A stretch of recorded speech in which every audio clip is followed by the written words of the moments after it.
बिस्मिल्लाहिर्रहमानिर्रहीम।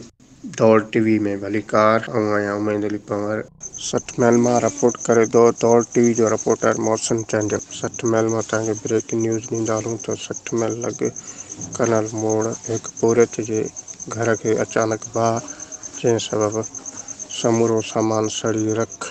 60 मैल लॻ कर्नल मोड़ ते पोरियत अर्ज़ मोहम्मद अवान जे घर के अचानक बाहि लगी वही जंहिं सबब घर में पियल हंध खटूं रोक रक़म 2 बकरियों समेत घर जो अल्लाह ताला सड़ी रख।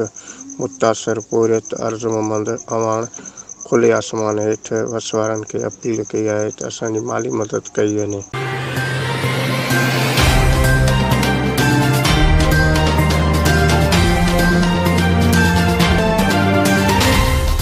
वधिक विज़िट करण लाइ ॾिसंदा रहो दौड़ टीवी न्यूज़।